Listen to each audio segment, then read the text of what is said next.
todos e a todas. Nós vamos dar início, então, à nossa mesa. Meu nome é a professora Elisa.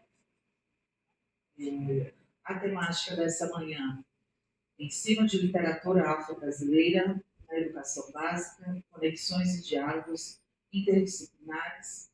E para compor essa mesa, convidamos a professora doutora Cecília Maria Vieira.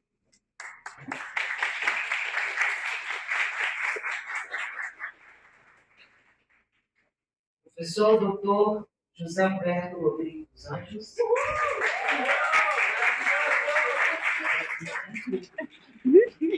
Não sabia não, hein? Ele usou o fã-clube. Gente, depois vocês fazem aí a minha honra, né? Exatamente, direitos humanos.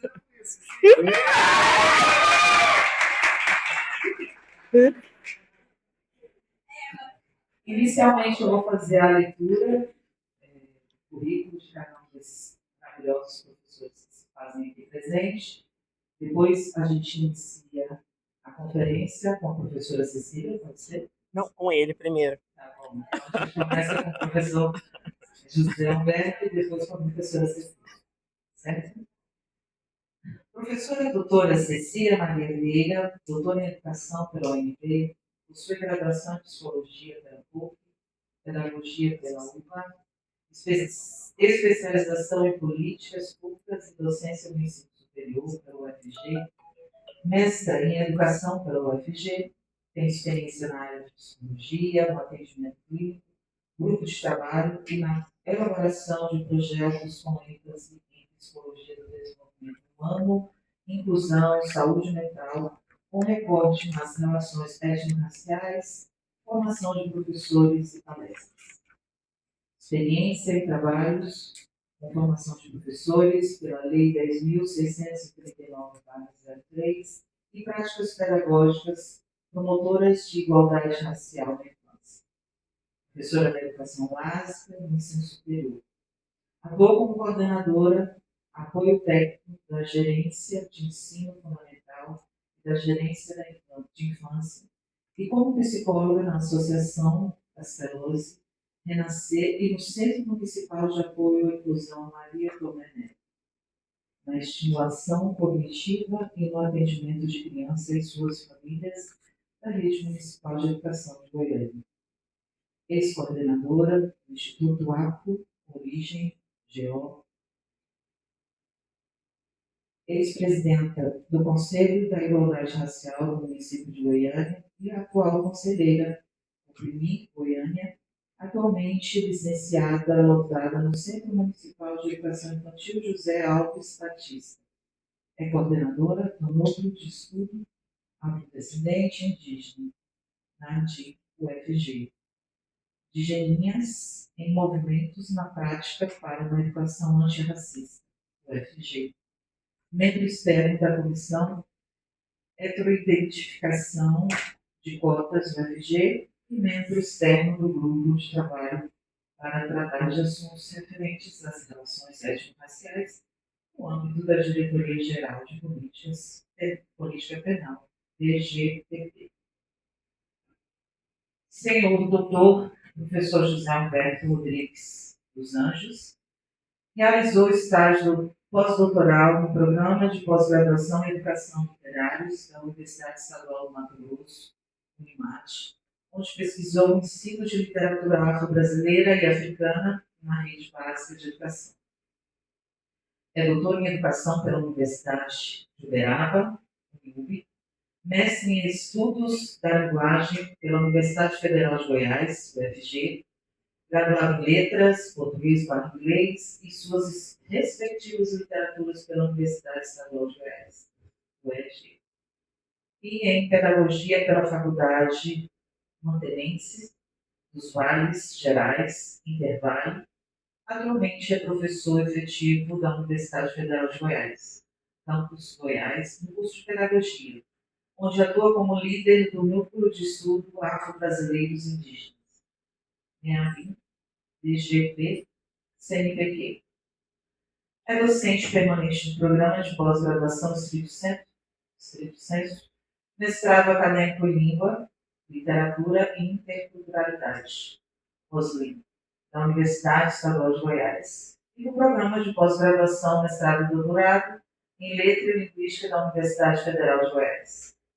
É pesquisador associado à Associação Brasileira de Pesquisadores e Pesquisadoras Negros e Negras, APM, APM, e da Associação Brasileira de Literatura Comparada, ABRALI. Tem experiência na área de ensino de literatura brasileira, indígena e educação antirracista. É com você, professor José. Bom dia a todas as pessoas que estão aqui. Sejam bem-vindas, sejam bem-vindos. É com muita alegria que nós começamos esse último dia de evento, numa mesa que vai discutir as relações entre ensino, literatura, educação antirracista. Eu fico muito feliz porque a última vez que eu estive aqui na Faculdade de Educação foi exatamente para falar sobre essa temática, junto com a maravilhosa professora Thaís, que está ali. Obrigado pela presença. E é um tema muito caro para mim, né?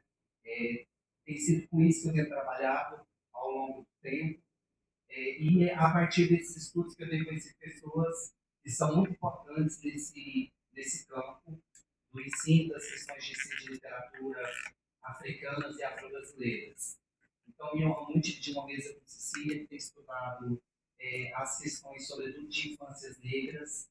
Então, é uma honra para mim, Cecília, dividir essa mesa com você, mas mais honrada ainda fico de dividir a amizade com você, de ter aqui, me ouvindo e participando desse evento, a professora Marinei, que é uma pessoa que eu admiro muito pelo trabalho que realiza na Afrobic, e todos vocês que estão aqui para que a gente possa conversar junto sobre ensino de literatura e como que esses temas nos atravessam. Eu gostaria de iniciar a minha fala agradecendo ao professor Ivonelli pela confiança em me convidar para participar do GAIA. No primeiro dia eu falei sobre essa prepotência docente universitária que tem corroído a universidade por dentro. E são poucas as pessoas que têm feito iniciativas para romper com isso. Do mesmo jeito que eu disse que Clóvis tem rompido isso, eu digo isso publicamente a você. Há professores que criam um grupo de pesquisas e acham que são feudos, né? Você criou o Gaia, dividiu comigo e tem feito um trabalho de uma parceria que tem sido muito honesta e importante na minha formação como professor iniciante do ensino superior. Então, muito obrigado. O que eu vou dividir com vocês aqui hoje faz parte das minhas pesquisas sobre literatura infantil e juvenil e as literaturas africanas, sobretudo as de língua portuguesa. Né? Aqui eu pretendo discutir com vocês não uma teorização exaustiva sobre o campo, mas eu acho importante dizer que quando nós começamos a fazer essa discussão, um dos primeiros elementos e um elemento central que nós precisamos estabelecer é a separação, não a separação física, mas uma separação teórica entre o campo da literatura infantil e o campo da literatura juvenil. Né? É a partir da literatura infantil que eu quero conversar com vocês hoje, dessa experiência, dos projetos de pesquisa que eu tenho coordenado, mas sobretudo de um projeto de extensão que existe desde o ano de 2016, que é o projeto NAGO, um projeto que trabalha com formação de professores e professoras de todo o Brasil, acontecendo uma vez por mês, online pelo Google Meet, e que trabalha com formação na perspectiva antirracista. Desde 2016, esse projeto ele existe, e é a partir dele eu tenho percebido algumas questões que eu vou mobilizar aqui hoje na minha fala. Eu quero partir de uma hipótese que é muito importante para a gente pensar a mobilização dessa mesa de hoje, mas a mobilização do que nós vamos discutir aqui. Né? A minha hipótese é que as nossas práticas pedagógicas elas têm contribuído para a perpetuação de preconceitos, para a perpetuação de histórias que não têm se movimentado, mesmo após a Lei 10.639. Então, nessa minha hipótese, de que as nossas práticas pedagógicas têm mantido lugares e não rompido com esses lugares, é que eu começo mostrando os resultados de uma pesquisa que eu publiquei recentemente, que foi feita com professoras e professores de vários lugares do Brasil que participam no projeto Nagô. A pergunta que foi feita, e as respostas que foram atribuídas, elas são perguntas e respostas que nos demonstram que essa hipótese ela ainda precisa ser pensada.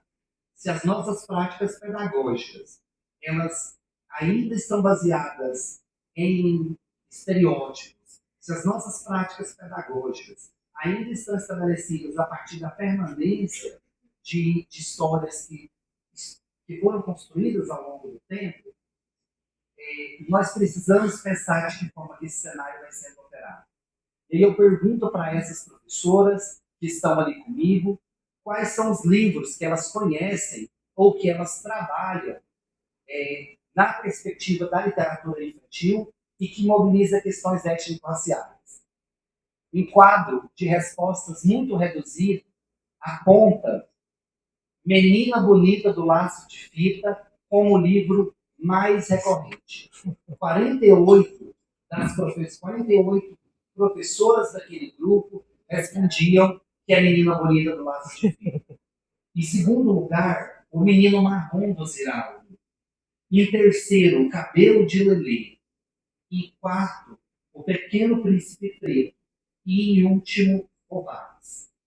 Veja que da recorrência maior de 48 professoras que dizem Menina Bonita do Laço de Fita para o Vaz, há uma diferença muito grande. Por quê? Apenas 2 professoras daquele grupo dizem conhecer o livro Vaz, enquanto 48 dizem Menina Bonita do Laço de Fita. O que nós percebemos nessa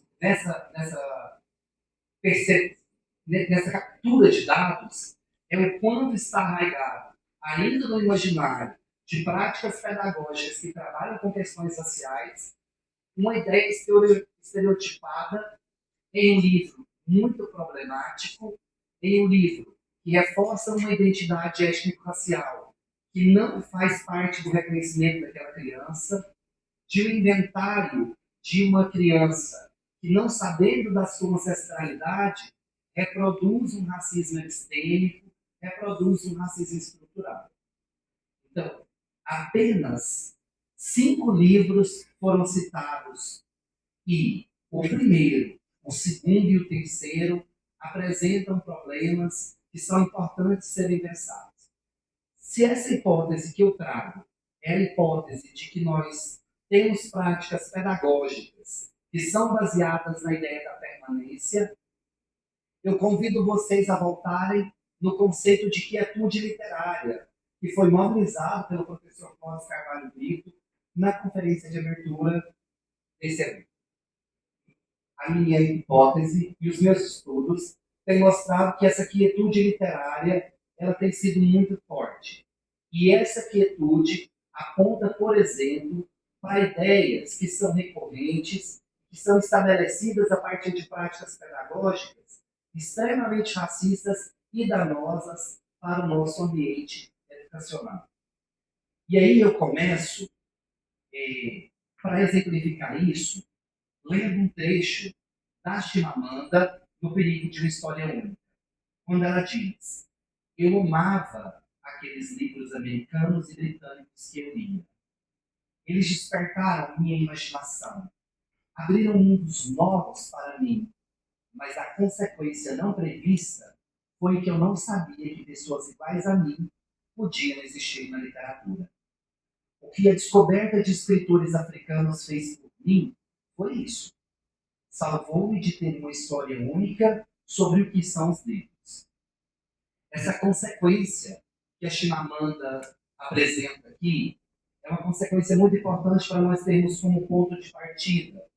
Porque se nós não encontramos na literatura e nas outras artes representações que nos possibilitem identificação, nós distanciamos dessas estéticas ao ponto de não nos acharmos dignos de ser representados, produtores ou leitores dessas estéticas.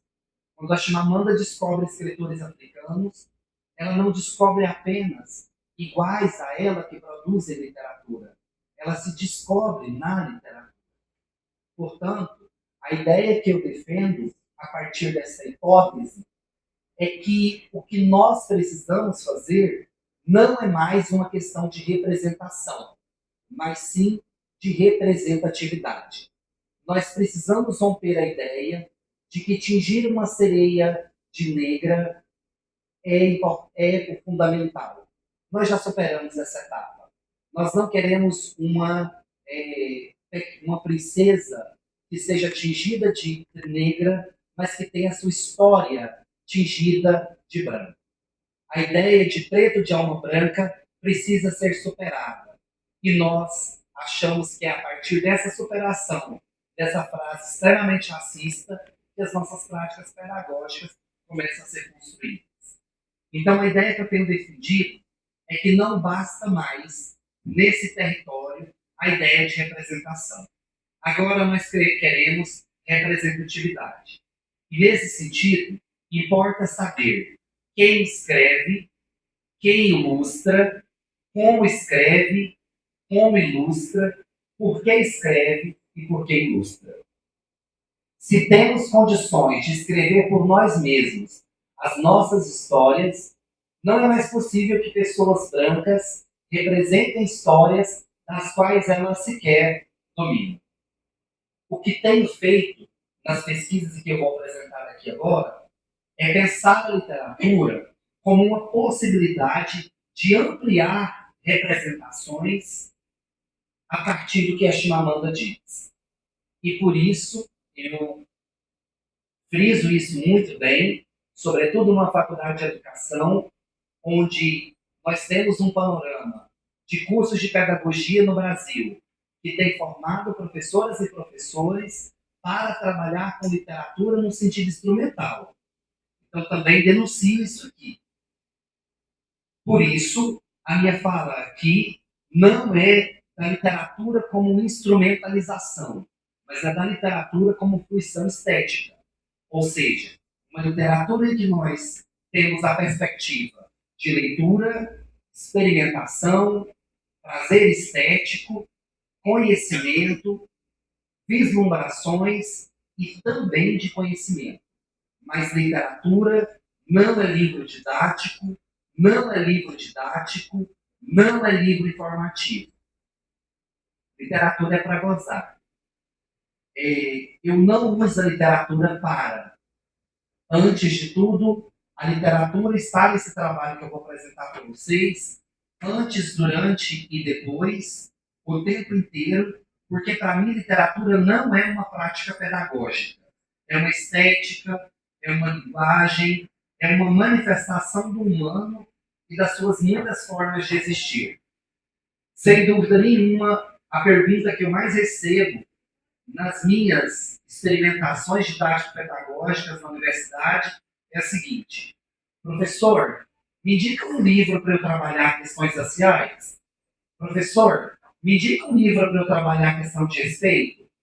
As pessoas muitas vezes procuram os professores como se nós, da literatura, tivéssemos a obrigação de oferecer sempre livro paradidático para um ensino didático.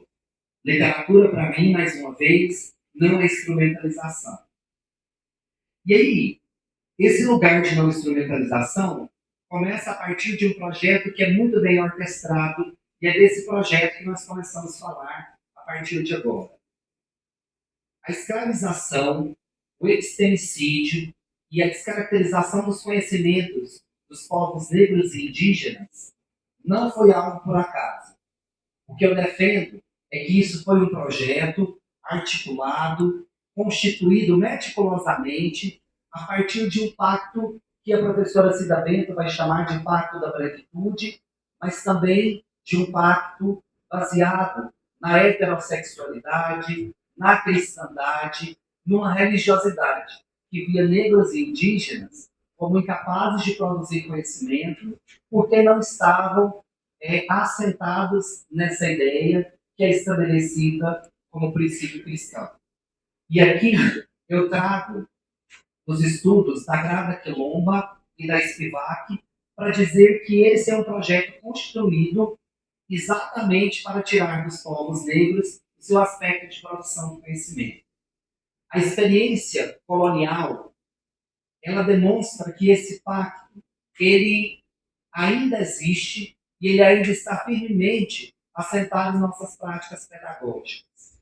A Chimamanda, ao escrever Os Perigos de uma História Única, demonstra essa relação para nós de uma forma muito acentuada. O que a Chimamanda está dizendo é que o problema dessas histórias únicas é que elas são baseadas em princípios que de tão repetidos se constituem como verdade.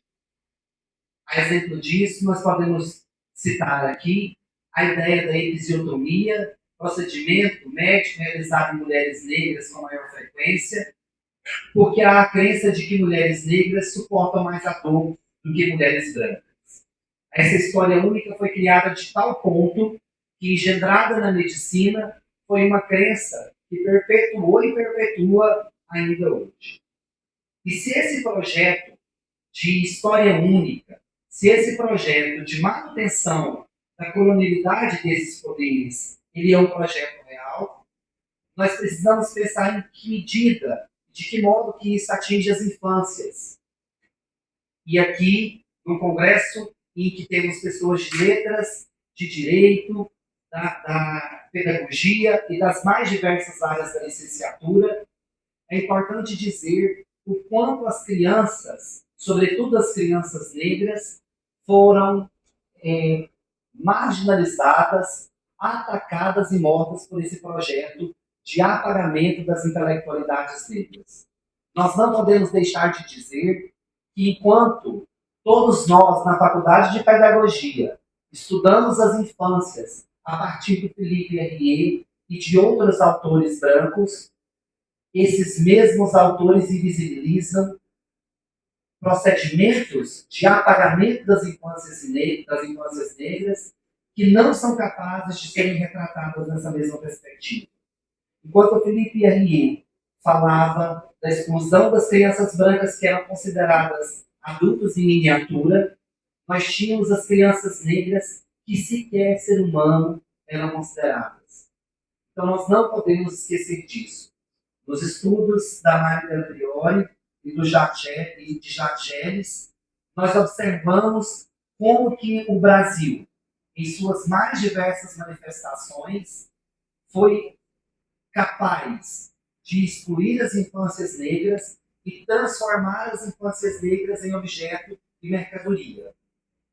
Procedimento muito comum na época da escravização, as crianças, assim que nasciam, eram separadas de suas mães, vendidas como mercadoria ou utilizadas até por volta dos 12 anos como instrumento de pressão para que suas mães e pais trabalhassem. Então, eu quero dizer que, embora o Felipe Herrier seja muito importante dentro de uma faculdade de pedagogia, dentro de um lugar em que se estuda as infâncias e a criança, é preciso destacar que o Felipe Herrier não dá conta de toda a complexidade que envolve as infâncias negras, que têm sido cada dia mais discutidas, mas ainda assim precisamos pensar e alargar o nosso conhecimento.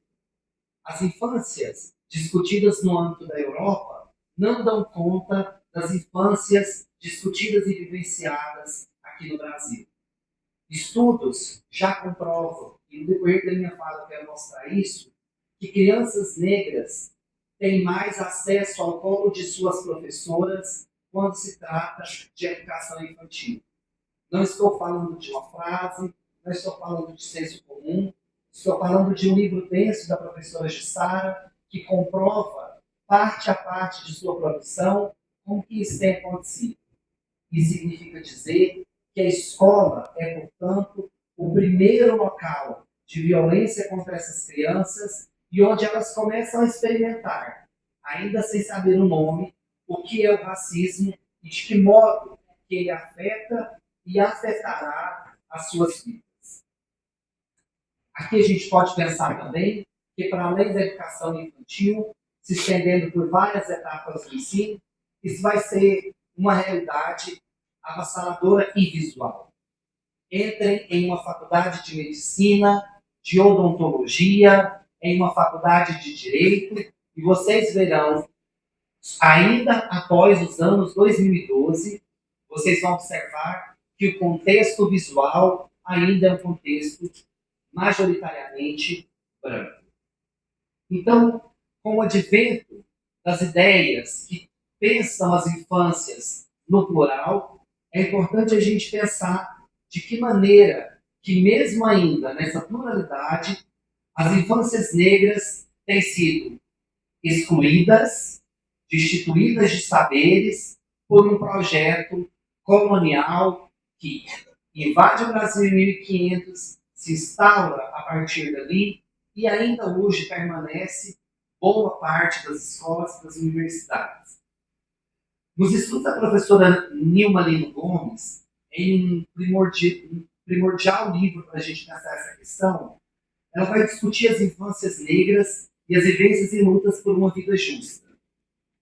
Nesse livro, base para vários estudos que nós conduzimos, nós chegamos à ideia de que algo contraposto daquilo colocado pelos estudos do Felipe Henrique, que enquanto aquela vida vista como preparação para a vida adulta, erroneamente vista dessa forma, das crianças brancas era uma realidade, nas crianças negras nós não tínhamos sequer essa visão de preparação, porque não havia necessidade de ser preparado para a vida, pois a vida era branca, europeia e cristã. Nesse conjunto de textos, organizados pela professora Nilma Lino, e em seguida, um outro conjunto, também discutido nessa minha fala, que é o conjunto de textos da professora Maria Fiore, nós temos as histórias das crianças no Brasil, denunciadas e analisadas a partir de algo que eu me recuso a chamar de fenômeno, mas eu quero aqui chamar de crime, que é o racismo. Nós podemos pensar o racismo de várias formas, mas aqui eu quero pensá-lo como um projeto.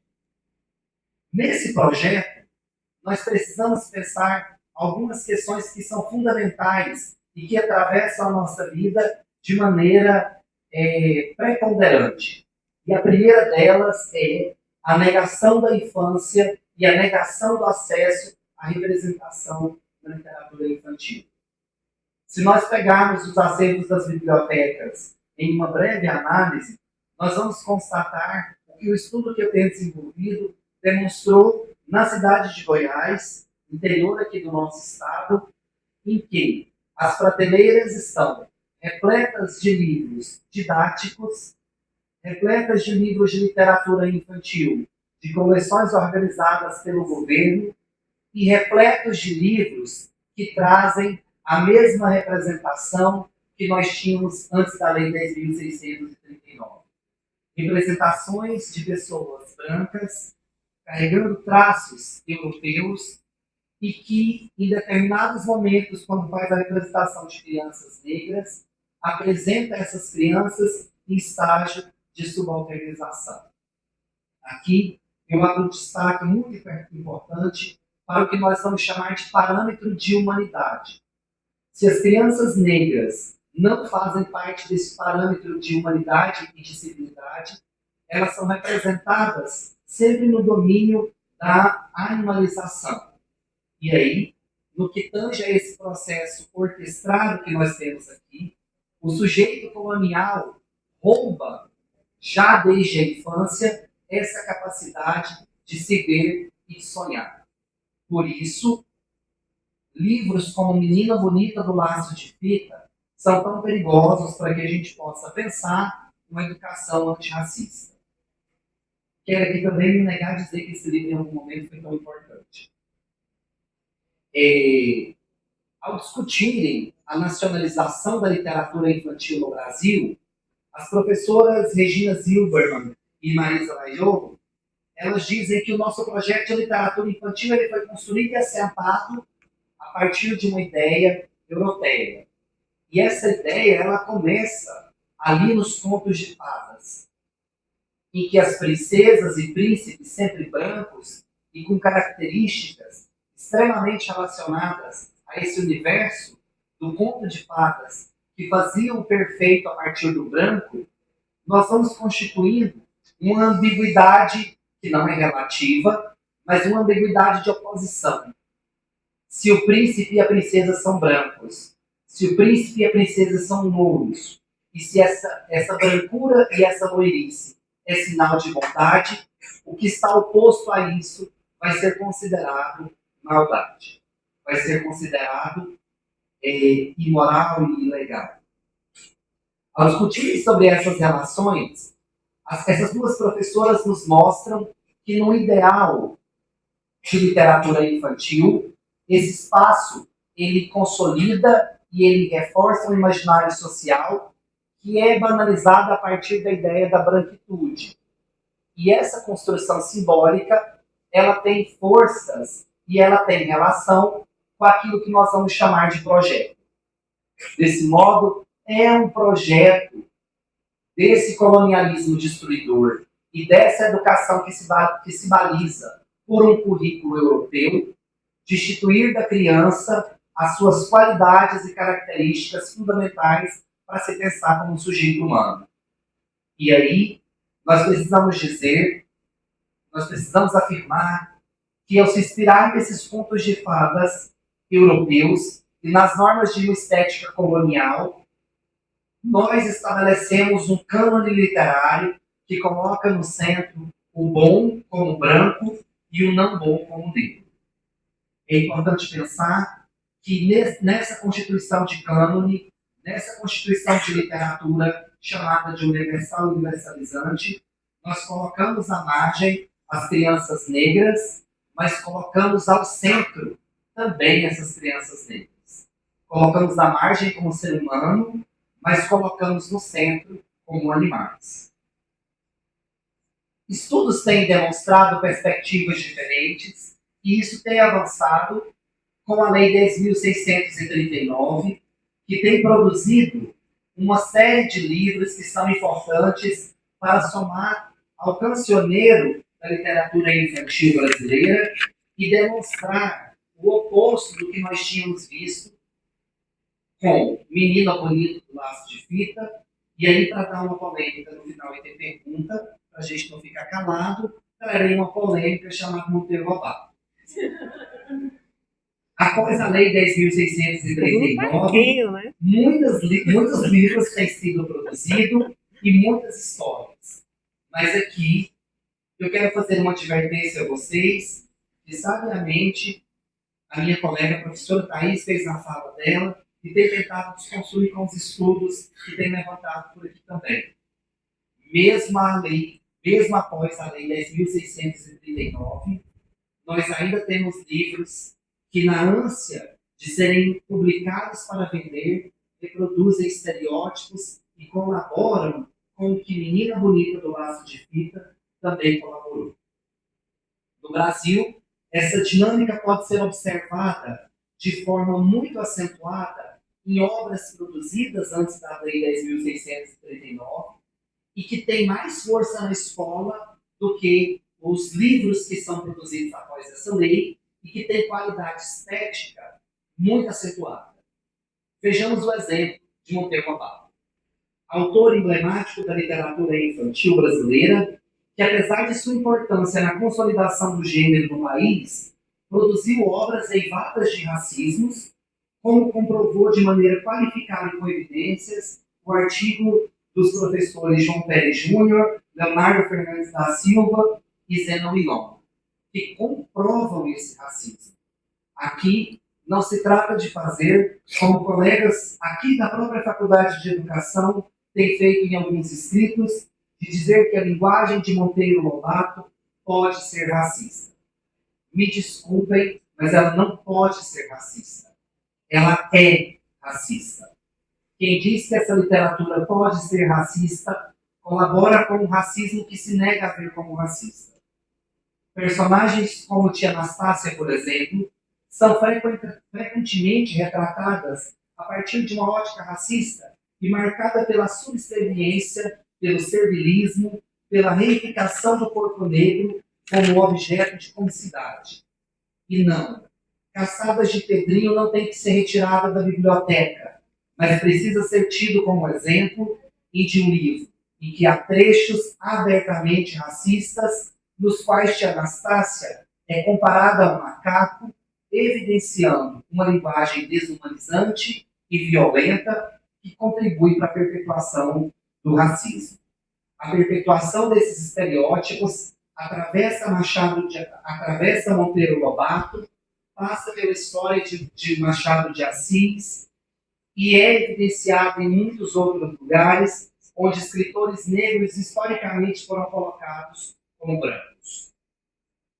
A permanência desses estereótipos precisa ser ressaltada, porque embora este auditório esteja cheio e vocês estejam nos assistindo pelas várias mídias do Gaia, de boa intenção, o inferno, se existir, está cheio. Ainda existem professores e professoras que estudam relações étnico-raciais, mas reproduzem relações de não afeto com seus alunos. Essa permanência, ela evoca para mim um questionamento que a Sônia Rosa recentemente fez em um texto em que ela chama Casa de Palavra Preta.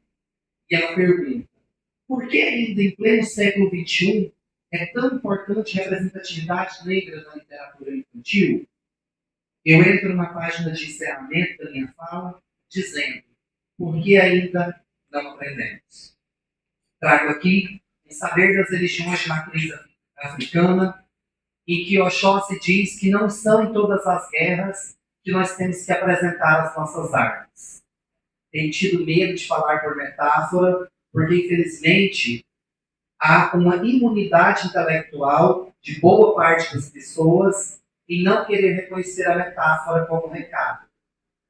Cada vez mais complexo, as pessoas entendem o que querem e não o que nós dizemos. Não quero dizer que a literatura é uma arma, mas quero dizer que nossas práticas pedagógicas são. Portanto, se as práticas pedagógicas que desenvolvemos são armas, precisamos nos munir de uma arma fundamental para mostrar para as crianças negras, mesmo na tenra idade, que elas são possíveis de serem representadas como príncipes, princesas e todas as outras representações positivas que um livro infantil pode ter, porque príncipe e princesa, a meu ver, não é o mais importante nessa discussão. Como arma, as práticas pedagógicas precisam estabelecer uma discussão a partir da literatura infantil. Mas não da literatura infantil instrumentalizada, mas dela como prazer estético e fruição. Ninguém, quando sai do cinema, pergunta para o outro quem era o personagem principal, quem era o secundário, quantos minutos de filme tinha. Se assim não fazemos com o filme, também não é necessário fazer com a literatura. Numa literatura e uma leitura de fruição, o prazer se estabelece porque a leitura é o próprio prazer. E é da leitura que emana toda forma de felicidade. Aqui, quero pensar com vocês algumas relações que eu estabeleço para pensar a literatura como ponto de partida. Um ponto de partida que é território do afeto. Se nos livros de literatura infantil não temos representações de uma bibliodiversidade, as crianças negras que são historicamente silenciadas ou distorcidas em suas representações não encontrarão nos livros pessoas como elas. No livro didático, elas sempre encontraram pessoas como elas. Na página 112 do livro de história de 90, nós tínhamos uma série de crianças negras sentadas em círculo, e esse círculo era um círculo de escravização. Sempre que as crianças se viam nesses livros, não era no território do afeto, mas no território da violência. Por isso eu quero dizer que hoje, para nós, a literatura é território de retomada. E por isso, trago aqui a escritora indígena do Lado Rico, indígena do povo Macuxi, que faz o seguinte poema, essa licença poética para as aspas. é um modo de vida. Trata-se de pertencimento, subjetividade, autoestima. Trata-se de reaver nossa história, nossos cabelos, nossas pinturas, de olhar nosso corpo e sentir a beleza que vem da terra, da qual tanto nos orgulhamos. Retomada trata-se sempre de nós, de como reconstruímos relações fraternas e afetivas, de como somos mais fortes em redes. Retomada é um paradigma de poesia. Nesse sentido, é preciso enfrentar as estratégias coloniais de exclusão e encarar as infâncias negras e indígenas, tomando para si o que nós chamamos nesse texto de propriedade intelectual e humana de existir. Aqui, quero chamar a atenção não apenas para a exclusão das crianças negras na literatura infantil, mas para a forma como elas têm sido inseridas nessas estéticas. Portanto, eu convido cada um de vocês a pensar sobre uma literatura infantil que, antes de ser trabalhada na sala de aula, precisa ser lida e analisada por um professor que muitas vezes também não é leitor. A base para saber se um livro é bom ou não são as análises colocadas na internet, mas a capacidade intelectual do professor e da professora de encontrar nesse livro o que é estereótipo, negativo e desumanizante.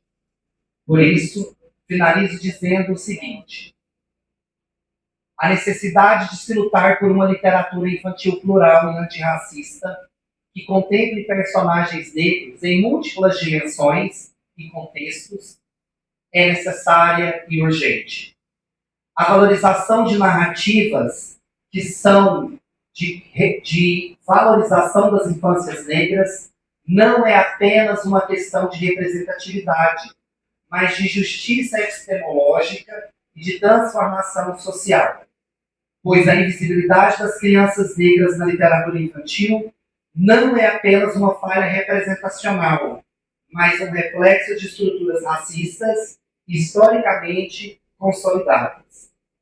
E eu quero dizer que, ainda que avanços tenham sido alcançados, como a Lei 10.639, a representação das infâncias negras e indígenas permanece marcada por estigmas e limitações que carecem de revisão crítica, como acentuou aquele quadro que eu mostrei para vocês no início.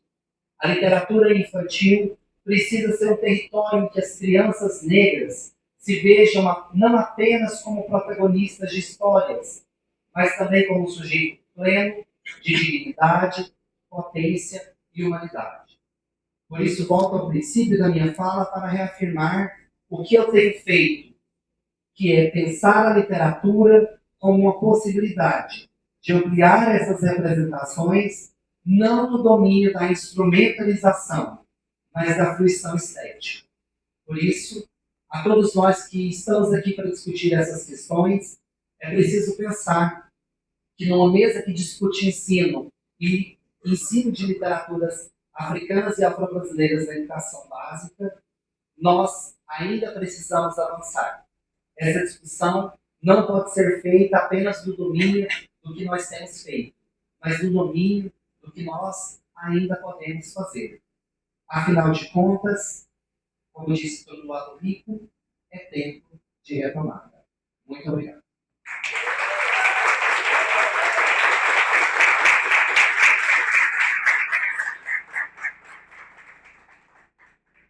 Obrigada, professor José Alberto. Eu acho que já tem algumas coisas, né, para a gente começar a pensar. Algumas provocações aí já em pauta. Passo a palavra para a professora Cecília. Obrigada, Zé, pelas palavras, né? Acho que você traz muitos elementos para a gente poder pensar. Mas aí, pensando na perspectiva inclusiva, eu vou fazer minha autodescrição, né? Eu sou uma mulher negra, estou com o cabelo trançado e um pouco solto, estou usando um óculos azul, um colar colorido, uma roupa com algumas estampas, uma estampa africana que combina com a mesa.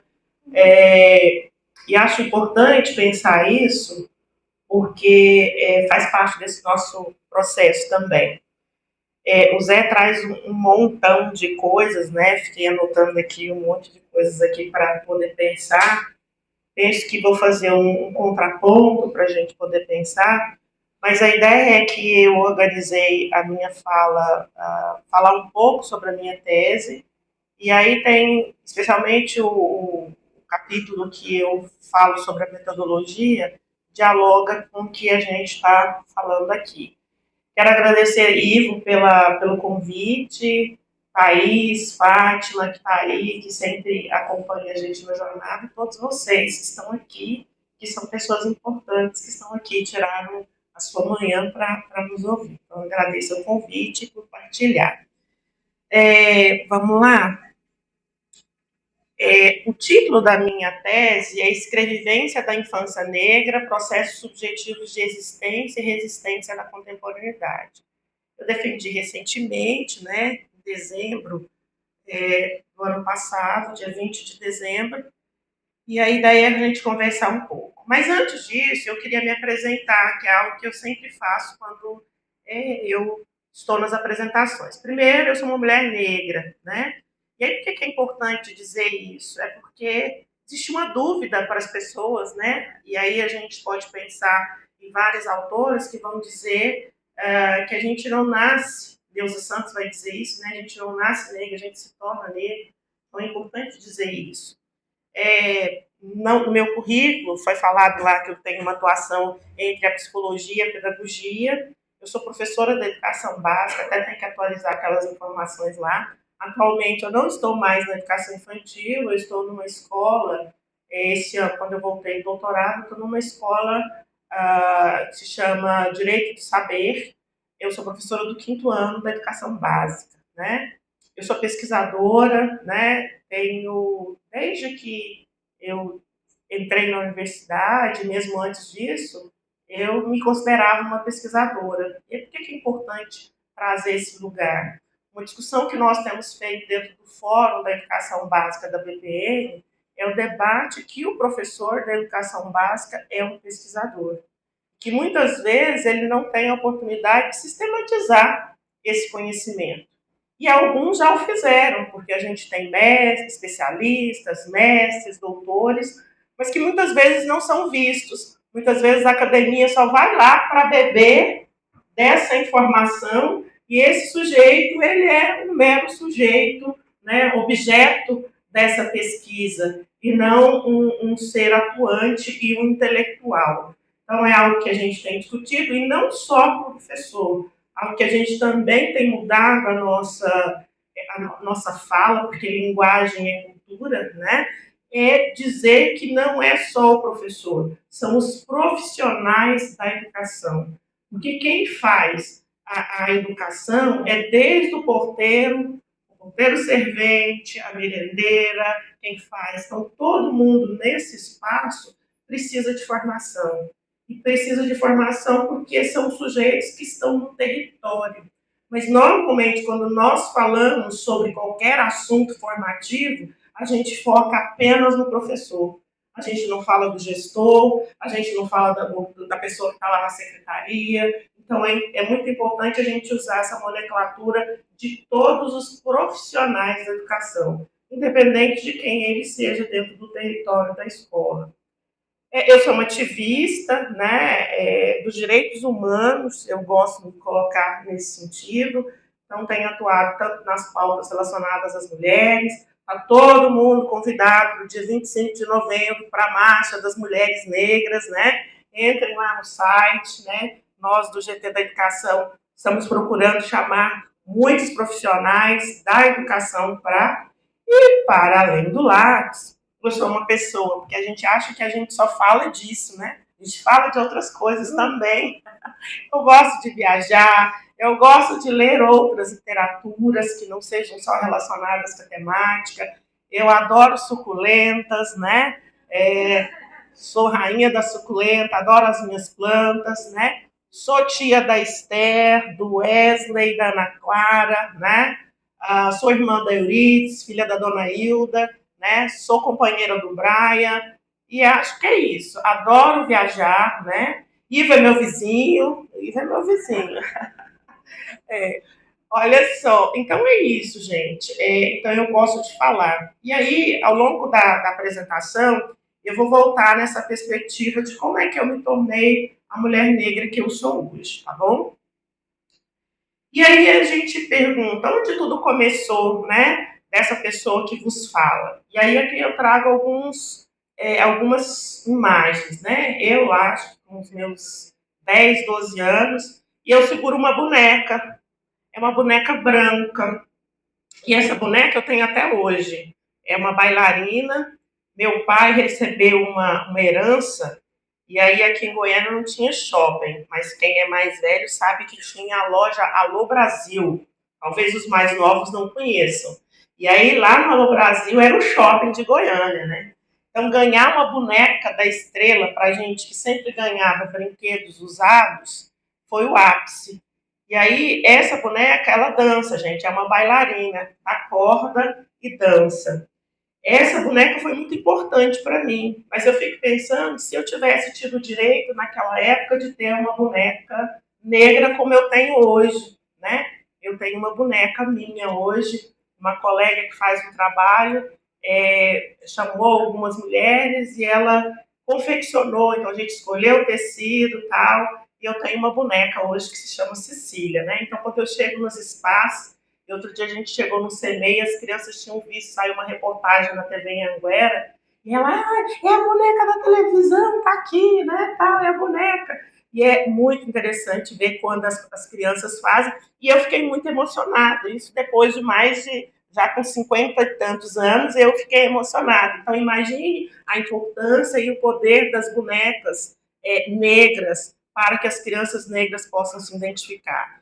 Tem uma outra foto aí abaixo, que eu estou no início da minha carreira, né, enquanto professora. Eu tenho 29 anos de rede municipal. Trago aí duas fotos, né, com os alunos, já numa outra mesa da psicologia, em comemoração aos 60 anos. Trago uma foto da minha elegante vó, a senhora Eurides, que era chamada Dona Cota, né? Então, quando vocês me acham elegante, eu tenho uma ancestralidade elegante aí, a minha avó, Dona Cota, né? Muito, que era o apelido dela. E eu trago aí um livro que me marcou profundamente para pensar tudo que eu tenho pesquisado hoje, que é o Drama Racial das Crianças Negras, da Rita de Cássia. Quando eu li esse livro, gente, ele foi como que uma virada. Como diz um amigo meu, deu um giro epistemológico na minha mente para pensar a questão racial. E aí pensar, sobretudo, a questão das infâncias. E aí eu decidi investigar a subjetividade da infância negra e seus processos de existência e resistência na contemporaneidade. Só que a ideia era fugir um pouco do que tudo que eu tinha lido e ouvido falar sobre a infância. Se você fizer uma bugada e jogar infância negra, normalmente as imagens que virão para vocês serão sempre de crianças negras em situação de desigualdade. Se você dá a mesma bugada e jogar infância branca, as imagens serão diferentes para você. E aí no trabalho, ao pensar a infância negra, eu não queria deixar de falar isso porque é impossível, mas eu não queria focar nisso, isso não seria o foco. Eu queria entender como é que as infâncias na contemporaneidade têm construído seus processos de existência e resistência. Por que pensar isso? Porque se nós pensamos numa perspectiva da diáspora, o simples fato de uma criança negra nascer, e aí a gente tem um estudo que saiu agora do Instituto Cecília, né, falando dos dados, saiu essa semana, acho que foi segunda-feira, falando dos dados que as crianças de 0 a 6 anos passam pelo menos por 3 ou 4 situações ao longo desses anos de situações de racismo no espaço escolar. Então, uma criança negra, ela, independentemente se os pais tenham, a família tenha uma consciência racial ou não, ela passará. E aí, quando o Zé traz esse livro da Jussara, né, o colo enquanto a perspectiva de um direito, eu já falava disso há alguns anos, fiquei muito feliz dela teorizar. Eu falava da democratização do colo, e aí eu falava sempre para as agentes educativas, na hora do sono, você faz um revezamento no carinho? Elas não, porque naturalmente as pessoas sempre gostam. E aí a gente não fala das nossas preferências, embora elas estejam ali presentes. Outro dia uma aluna me perguntou assim, professora, você tem seus preferidos aqui? Eu falei, eu tenho. Ela falou, sim, eu já tinha percebido. E aí a gente não fala naturalmente sobre isso, porque você não se relaciona com as pessoas da mesma. O encontro não é o mesmo. Só que a gente tem o mito de dizer, não, eu trato todo mundo igual. Isso é mentira, gente. A gente não trata, tem gente que você suporta. Tem gente que a gente suporta pela educação. Gente, a gente não fala. Mas é verdade. Tem aquele colega lá de trabalho que você não gosta dele, gente, mas é seu colega de trabalho, tá lá todo dia. E você faz aquele sorrisinho, mas você não gosta. Agora tem aquele colega que vai na sua casa, que vai nas suas festas, que... Entendeu? E a gente fica naquele dedinho. Não. Tem gente que a gente se relaciona. E por quê? Porque o encontro não é o mesmo. É a mesma coisa do pai dizer que gosta igual, não gosta. O menino já existia há 10 anos, chegou outro, tem 10 anos de relacionamento aí. E é tudo igual. Não é igual. Não é igual. É afeto? É. E aí a gente precisa romper com essa igualdade. É diferente. É diferente. Então eu não me relaciono igual com todas as pessoas. E aí lá no espaço do CENEI também. Mas como é um espaço democrático, a gente precisa pensar em ferramentas para democratizar esse afeto. Porque o afeto lá no trabalho é ferramental. Pegar uma criança no semeio, no colo, não é uma questão de gosto, é uma questão de ferramenta. Então, se a criança está chorando, ou se a criança chega chorando no colo do pai, eu não falo, ô bebezinho, vai, levanta aí e vai cuidar da vida. Não, eu pego ele no colo. Mas quem é que eu pego no colo? Quem é que entende? Então a gente precisa entender isso. E aí, nesse sentido, as infâncias negras acabam chegando nos espaços institucionais com uma desvantagem. E aí a gente tem várias pesquisas, desde a Rita de Fase, desde a Fabiana Oliveira, que observou o comportamento durante 6 meses numa creche das cuidadoras, a forma como elas tratavam as crianças, havia uma diferenciação no mesmo comportamento, como ele era lido pelas pessoas. Então, isso a gente não vai ignorar. Mas, por outro lado, como é que as crianças, apesar disso tudo, têm construído os seus processos de existência e resistência? Era nesse foco que eu queria. Porque, nessa perspectiva, eu queria entender como é que essa infância ia se escrevendo. E aí eu fui me escrevendo também. Eu trabalhei com a Conceição Evaristo, e aí o primeiro capítulo eu pesquisei o desenho da infância negra na contemporaneidade, traçando diferentes caminhos, onde eu fiz uma pesquisa bibliográfica, mostrando o que as pesquisas, a partir desses anos, tinham a apresentar para a gente. Depois eu trouxe uma infância negra, escrevivências e subjetividades, e aí, por último, tem em mim muitas escrevivências de crianças no movimento das povoadas.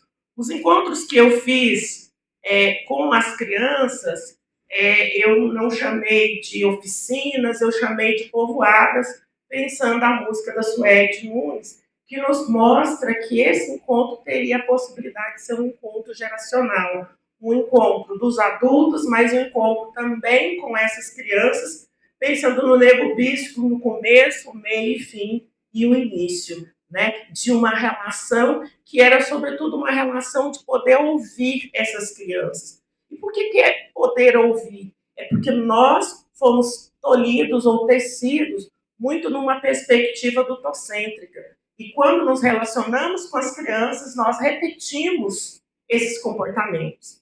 E aí, a partir da perspectiva da Conceição Evaristo, eu trouxe que a escrevivência é o ato de escrever que materializa-se com uma tentativa de inserir-se no mundo a partir de si. Suas histórias que ampliam para o entorno e acabam por abarcar toda uma coletividade. O sentido é abstrair-se, mas na acepção de existir, ou melhor, reafirmar-se ou auto-escrever-se no mundo. Segundo Evaristo, a escrevivência nunca foi uma mera ação contemplativa, mas um profundo incômodo com o estado das coisas. É uma escrita que tem, sim, a observação da vida, da existência. E como prática negra, feminina e pobre, faz emergir um texto que é subjetivo, mas que nasce impregnado de subjetividades das coletividades. Como uma prática negra, feminina, pobre, ela cria um texto subjetivo, imbuído de subjetividades negras. É uma escrita que busca romper com o apagamento impostos aos seus corpos e às vozes ao longo da história, que não diz apenas de um indivíduo, mas narra toda uma comunidade que ecoa uma voz no movimento dialético, juntas e separadas. Então, a ideia era trazer essa perspectiva da escrevivência da Conceição Evaristo. E aí, pensando nisso, eu trago alguns conceitos, por exemplo, existência e resistência, que os processos de existência e resistência, eles podem ser tanto individuais quanto coletivos, manifestando de formas silenciosas ou audíveis. Então, muitos dos processos que a população negra na diáspora fez, em alguns momentos eles não foram audíveis. Foram, por exemplo, as fugas, se a gente pensa nas fugas, elas não eram audíveis. Por exemplo, se a gente pensa na revolta dos malês, né, que eram uma população negra que sabia escrever e que fez toda essa fuga escrevendo em árabe. E as pessoas nem sabiam, porque não sabia árabe, alguns não sabiam ler, e foi preparada. Era audível? Não, era silenciosa. Tem uma prática também que as mulheres negras chamada mata-patrão. O que era? Elas faziam, ao longo dos anos, elas iam dando um remédio, uma planta para os seus senhores, mata-senhor chamava, mata-senhor. E aí elas iam dando. E aí, hoje, essa planta foi estudada e ela dava um Alzheimer, ela possibilitava que a pessoa ficasse com um processo de demência. Era um processo audível, gente? Não, era uma resistência. Então, a pessoa ia definhando, e as mulheres negras sabiam o que estava acontecendo, mas as pessoas não. Então, quando a gente está falando desses processos silenciosos ou não audíveis, a gente está falando dessas manifestações. Que a existência e a resistência é parte constitutiva de qualquer indivíduo nesse país, passando pelo griot, as crianças negras, nossas mulheres, homens e jovens pretos. E que trata-se de um processo marcado pelos processos históricos e pela própria atualização do racismo, enquanto sistema de opressão que se amalga às mudanças sociais e se atualiza. A gente não pode perder de vista que esses processos de resistência e resistência eles vão se constituindo a partir das mudanças do racismo. Então, por exemplo, hoje a gente pode pensar que muita gente tem feito processo de existência e resistência nas redes sociais, que era algo que a gente não pensava, mas que a gente pode considerar enquanto um processo de resistência e resistência, no sentido de tentar falar sobre esses processos e ver como eles acontecem na sociedade. E aí, eu apresentei, como eu disse no primeiro capítulo, eu vou falar um pouco mais sobre os achados, eu fiz essas análises, cheguei a algumas categorias, criança negra e racismo, psicologia e subjetividade, e práticas e contextos educativos. O que os trabalhos mostram? Que ainda há poucos estudos que tratam das dinâmicas raciais com centralidade à branquitude nas infâncias. Que algumas poucas pesquisas dialogam numa perspectiva da ancestralidade com aqueles que têm passos que vêm de longe, como Cida Bento e Conceição Evaristo. Que há a presença majoritária de pesquisadoras negras, lacunas em relação aos processos formativos, na formação inicial e continuada. Os processos indicam que a legislação do ERE é implementada mais pela dedicação dos profissionais da educação do que por um esforço institucional. Dados que, para nós, só se materializam de uma visão holística que normalmente nós comumente vemos. Sobretudo pensar que nos espaços escolares, muitas vezes a gente tem alguns profissionais, mas muitas vezes aquela instituição não se voltou ainda para fazer a implementação do arcabouço da legislação ERE que nós temos, que não é só a Lei 10.639, vale dizer isso. Nós temos hoje um arcabouço jurídico da educação das relações étnico-raciais, que foi construído especialmente depois dos anos de 2010 para cá, muito grande. Temos uma pujança, um aumento significativo dessa legislação de 2015 até 2022. Então, acho que a gente precisa também se atualizar, porque Cida Bento vai dizer para nós que na implementação da legislação ERE é muito importante conhecer os marcos legais. Então, quais são os marcos legais do que eu estou falando? Inclusive, conhecer os marcos legais blinda a nossa atividade. Então, vem o diretor falando, não, mas aqui eu não quero isso. Não, é lei, você sabia que é lei? Tem uma legislação, eu não quero deixar de cumprir a lei. Eu estou fazendo o que está na lei. Você sabia que é lei? Né? Então, trazer as pessoas para essa dimensão do saber.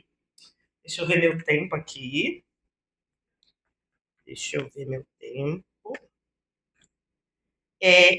Nossa, eu não coloquei o tempo agora.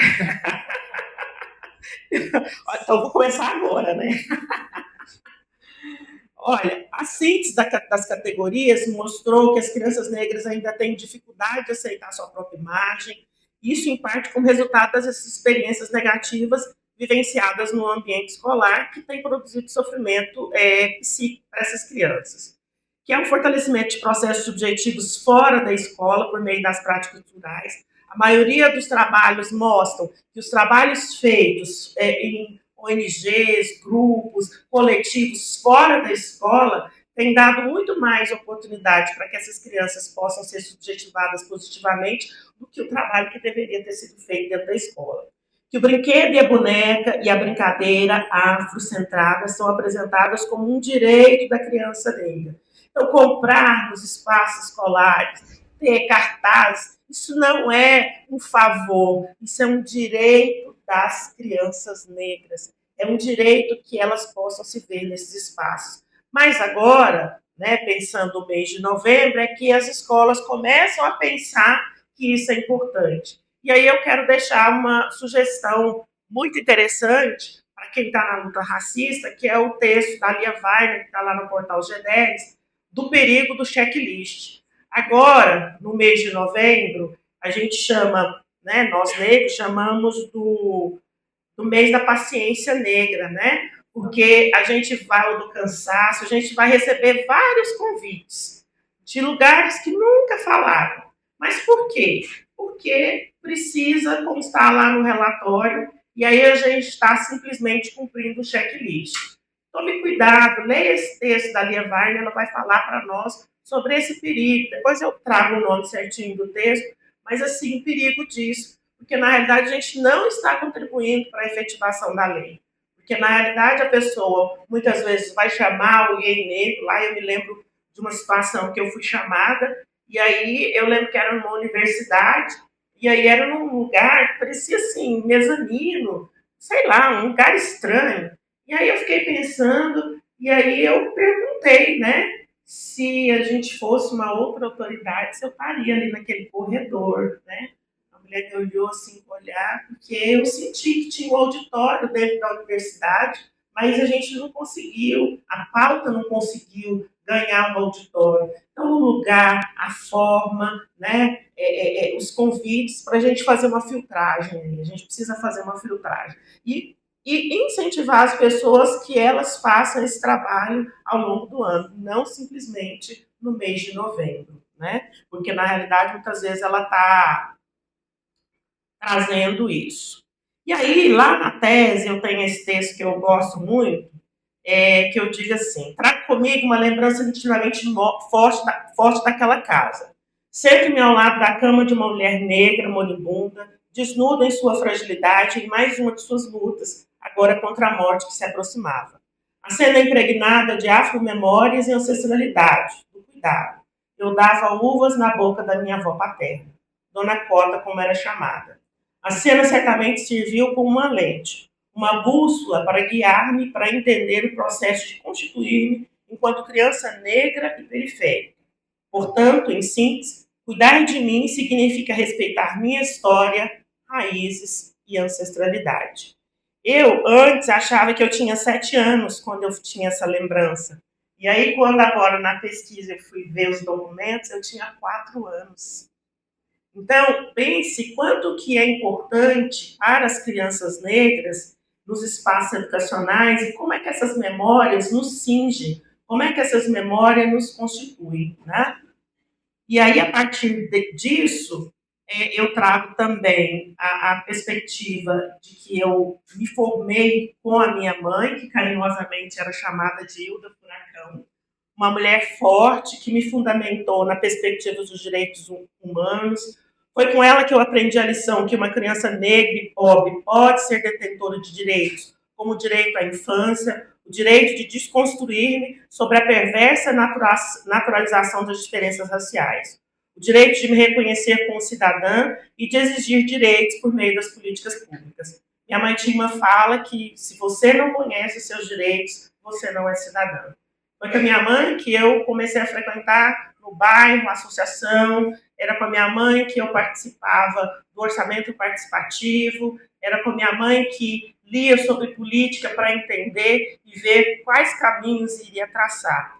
Então, grande parte da minha constituição enquanto criança negra foi isso.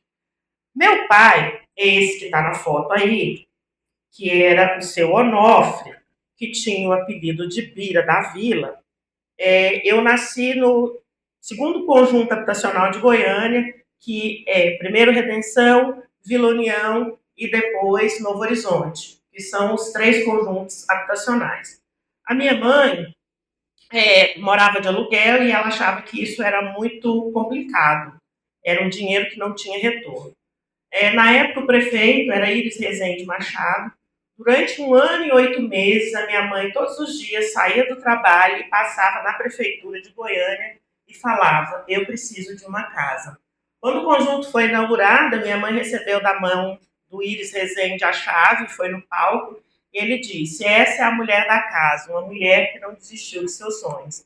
Então, já naquela época, minha mãe já entrava então no movimento de moradia, e aí todas as pessoas, quando ela sabia na comunidade, incentivava de que era um direito, sobretudo das mulheres, terem a sua casa.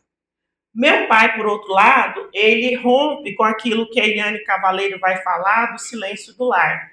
E aí ele tinha um papo reto, que eu estou chamando aqui na tese conosco, quando a gente tinha 7 anos. Quem sabe, a maioria sabe que a escola pública não era para todos. As crianças entravam naquela época com 7 anos na escola, diferentemente de hoje.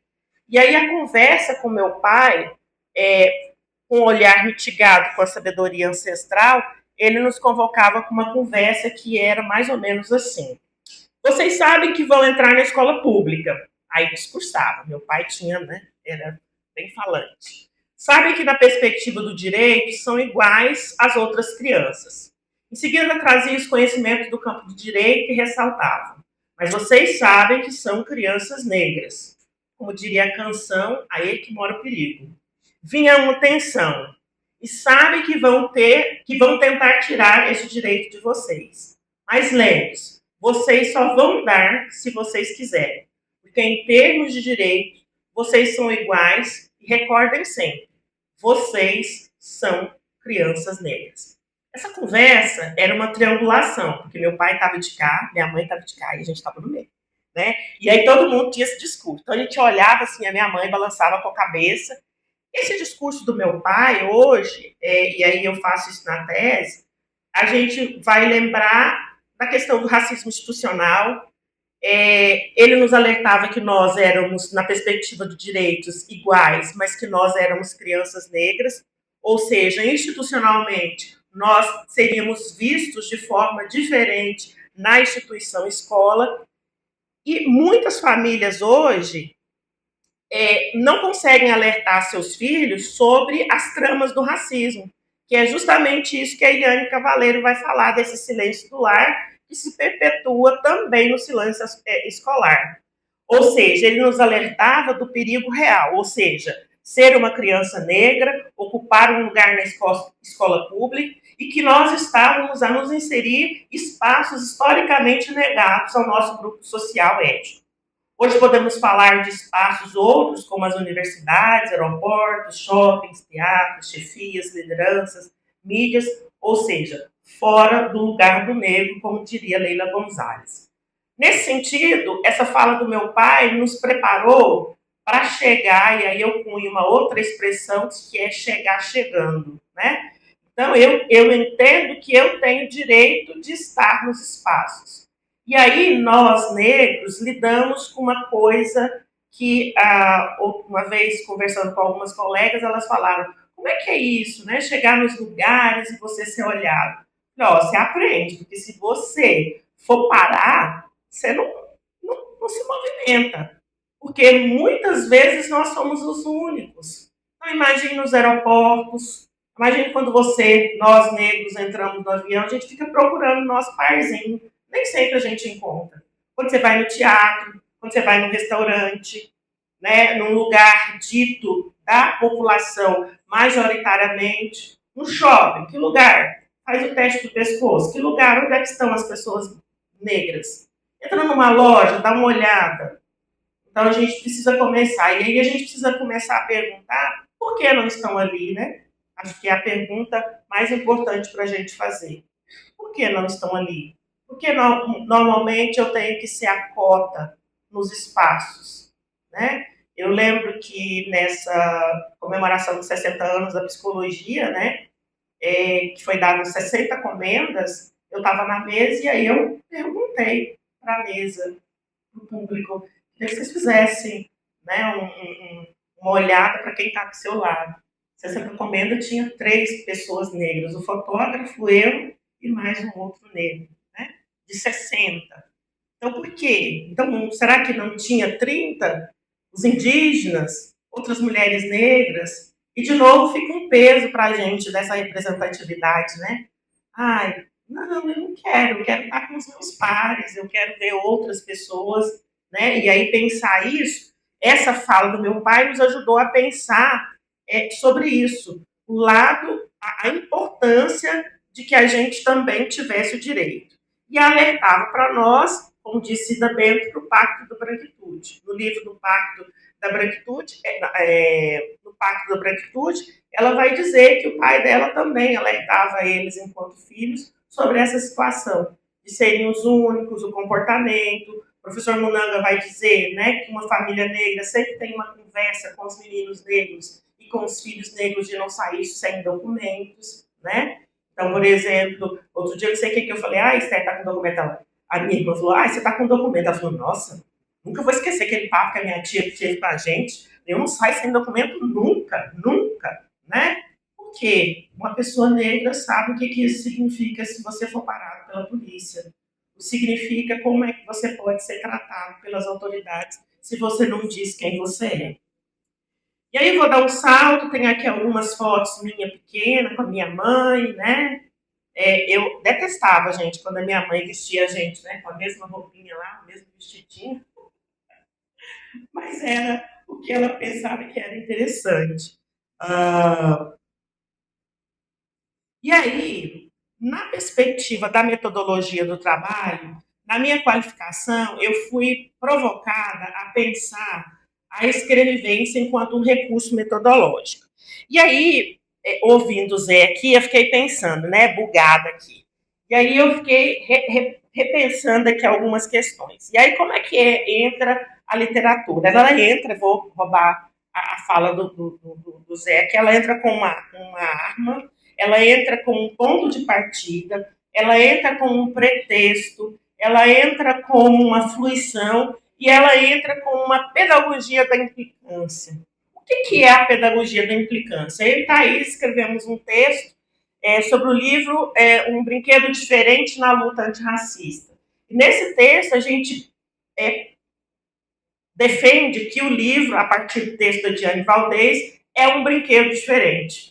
E aí, pensando que a brincadeira faz parte do ambiente das crianças, o livro foi usado também nessa perspectiva enquanto uma brincadeira que pode produzir, a partir dos marcos civilizatórios, a circularidade da palavra. a circularidade do conhecimento.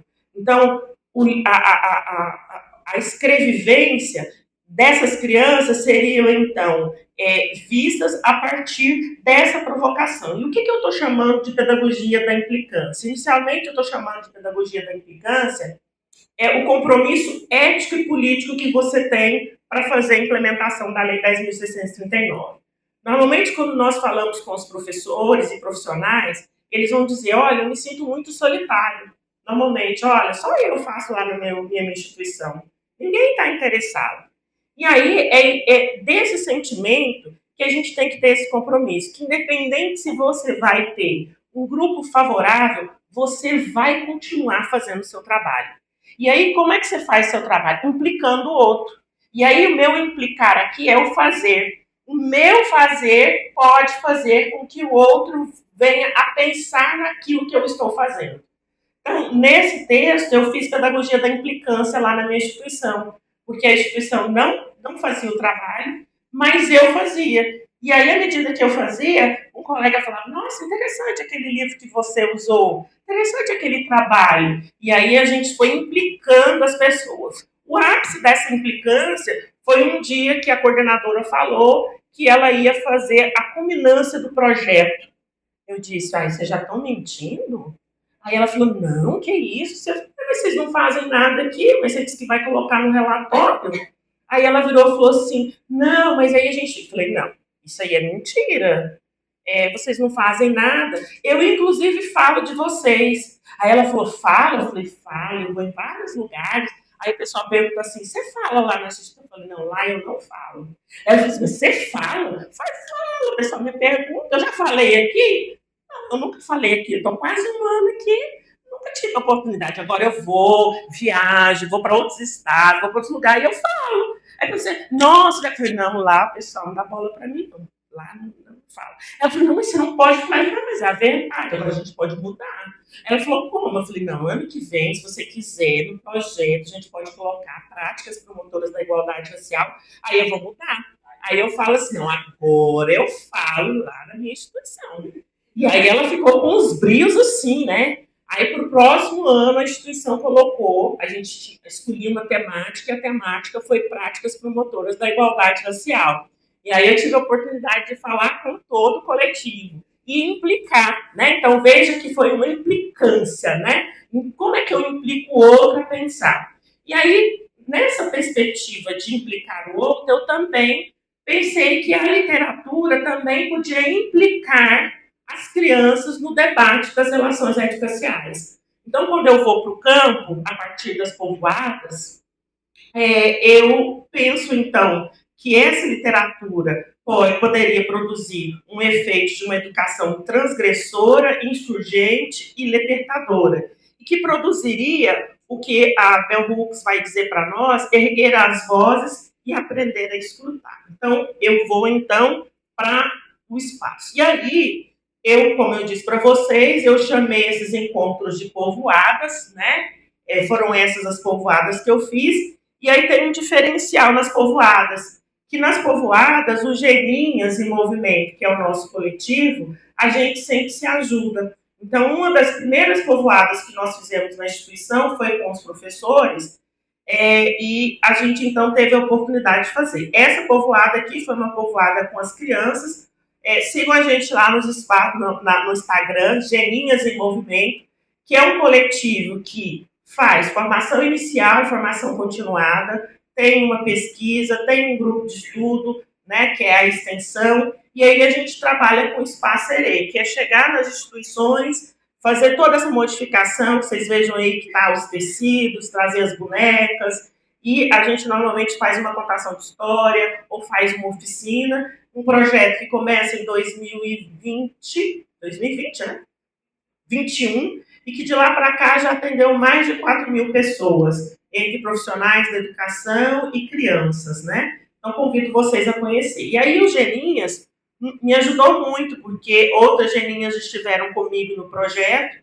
E aí, numa dessas povoadas, que eu já estou caminhando para o final, eu trouxe o livro Meninas Negras. E aí, quando eu trouxe o livro Meninas Negras, eu chego para fazer esse trabalho fora da sala de aula. E aí tinha um canto lá no pátio, eu então enfeito esse canto com as almofadas, com os tecidos, com os brinquedos. E aí vem algumas crianças das outras salas, porque a Geninha já era conhecida na instituição, e aí as crianças vêm falando, por que você está trabalhando só com essa sala? A gente quer que seja feito um trabalho também na nossa sala, nós gostamos de literatura, a gente gosta de ouvir história, e aí eu ouvi essas crianças. E aí eu passei isso para a coordenação, e a partir daí eles começaram a trazer alguns espaços, né, para que essas crianças também pudessem. Esse livro, depois da conversa com as crianças, então eu fiz a contação de história, levei as bonecas negras, e aí algumas crianças começaram a dizer, olha, eu pareço com a fulana. Porque falar de relações étnico-raciais e de pertencimento étnico-racial é difícil para os adultos. E aí, quando as crianças começam, não, mas eu acho que eu sou negro. Não, eu acho que eu sou um pouco moreno. E aí essas categorias foram aparecendo. E aí, na oportunidade, eu tive a oportunidade de falar com as crianças sobre as categorias do IBGE. A gente teve a oportunidade, por exemplo, de ressignificar, por exemplo, palavras. Escravizar, escravo. Aí eu expliquei, aí um dia alguém falou escravo, aí alguém falou, eu já aprendi. E sabe, professora, que eu falei para o meu irmão? Eu falei, não é índio, é indígena, porque eu aprendi com a professora Cecília. Então, pensar que o conhecimento é uma circularidade é muito importante quando a gente pensa nos marcos civilizatórios. E aí teve um dia que eu trouxe para as crianças, acho que eu vou mostrar aqui, um banco de fotos. Eu trouxe um banco de fotos de crianças instagramáveis, né? Vejam essas crianças. E aí apresentei. Então, eles eram 35 crianças, tá, gente? Então, eu apresentei para um primeiro grupo, depois apresentei para um segundo grupo. O primeiro grupo, quando viu as fotos, foi muito tranquilo, porque eles se apresentaram assim, nossa, professora, parece comigo. De propósito, né? É um banco de 40 fotos. As crianças disseram assim, nossa, parece comigo.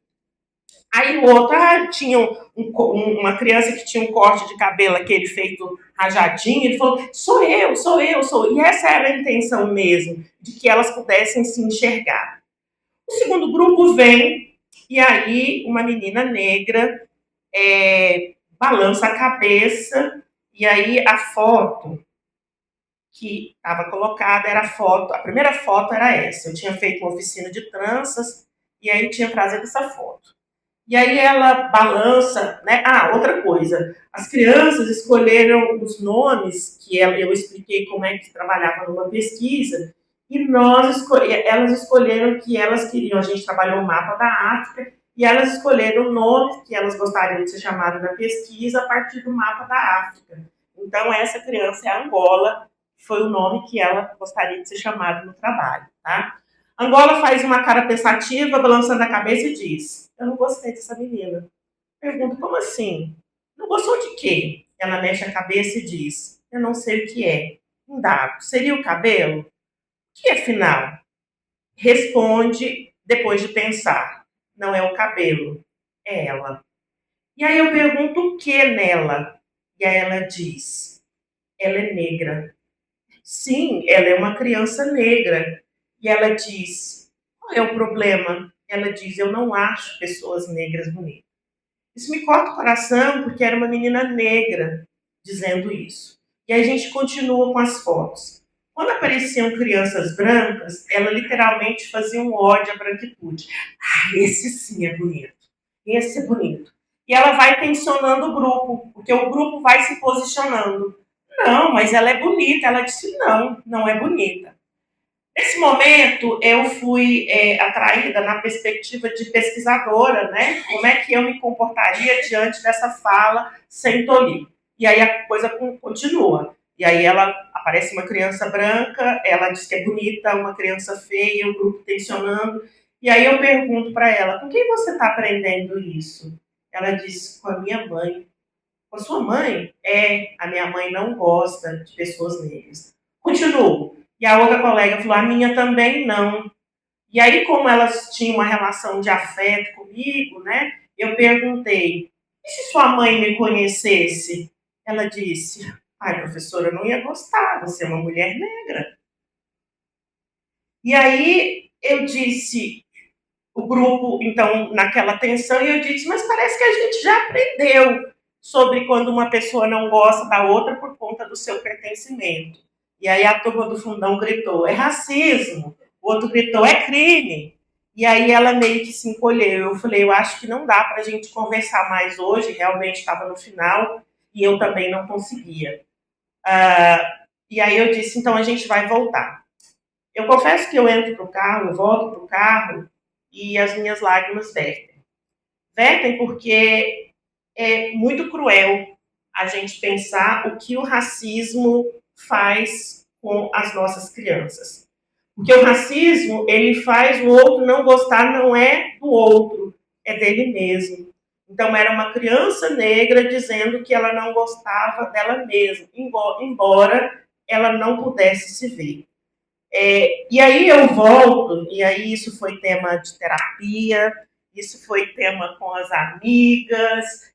Como é que eu voltaria, enquanto pesquisadora, sem tolir o direito de se expressar dessa criança, sem ter uma postura adultocêntrica, mas ao mesmo tempo pensando que tinha uma intencionalidade pedagógica ali naquele trabalho. E aí, depois de muito pensar, eu voltei e eu trouxe o livro Ana e Ana, que eu esqueci agora a autora, para trabalhar com as crianças. E aí, são duas irmãs gêmeas, né, que são diferentes. E aí eu queria trabalhar a perspectiva dessa categoria, que é isso que o Zé fala, né? Eu não trouxe qualquer livro, eu tive que ler e pensar qual literatura poderia me ajudar a ser essa arma, a ser essa perspectiva de que fizesse circular esse conhecimento sem tolir e sem essa perspectiva pedagogizante. Era, na realidade, fazer fluir o debate que já estava. E aí, quando a gente trouxe essa coisa de ser diferente, alguma criança disse assim, nossa, a gente é diferente, mas a gente parece com o parente. Eu falei, como assim? Ele falou, não, tem gente que fala, nossa, mas você é a cara do seu avô. Aí a outra fala assim, não, ela fala que eu sou a cara da minha tia. Mas eu sou diferente, né, professora? Porque eu não sou meu avô, eu não sou minha tia. E aí a conversa foi rolando. E aí foi rolando a conversa sobre a categoria diferença, eles foram trazendo diferenças, igualdades. E aí teve um momento que alguém falou, ah, mas a fulana falou, né, semana passada que não gostava, né? E aí ela com muita tranquilidade, porque era uma menina negra com muita propriedade, ela falou assim, e eu sabia? Eu sabia?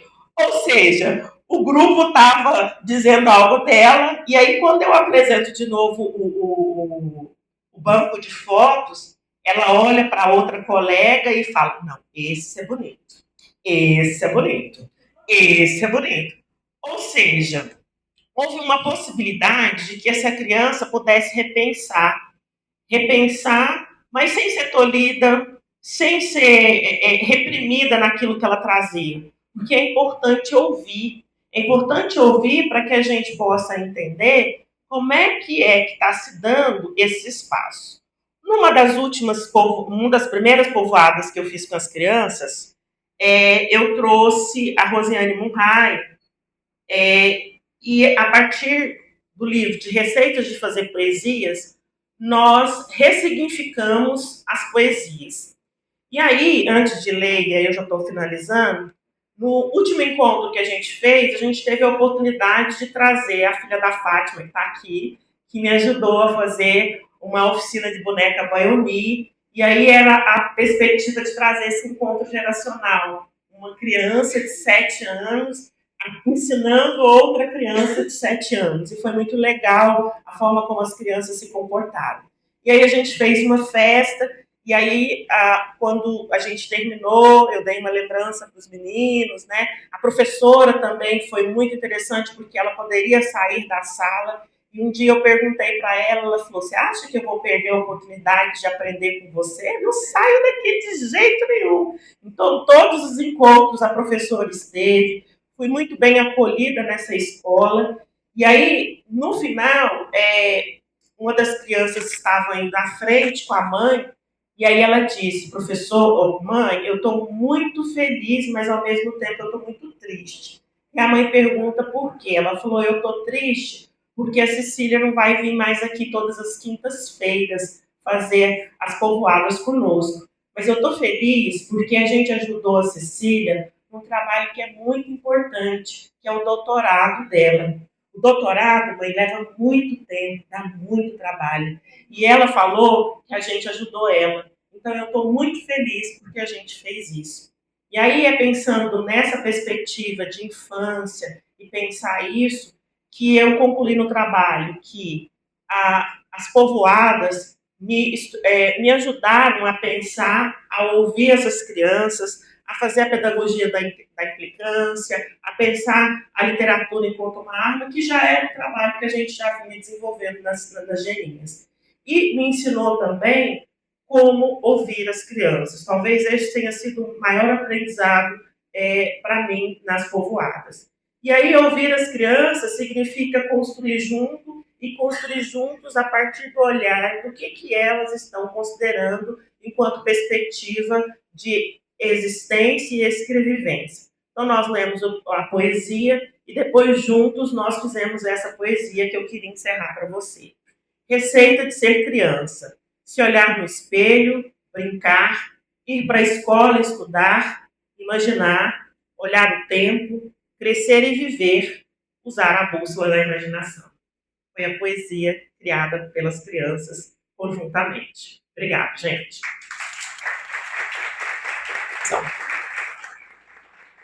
Obrigada, professora Cecília, foi um prazer, professor José Alberto também. Nosso tempo já está avançado, quero dar só alguns recados importantes. Retornamos às 14h30 com o simpósio, então não percam. E às 19h30, a última conferência desse evento, Direito à Literatura, Resistência, Escrever e Existir, né, com a professora doutora Marinei Almeida, da Unimate. Então, a gente aguarda todos vocês mais tarde.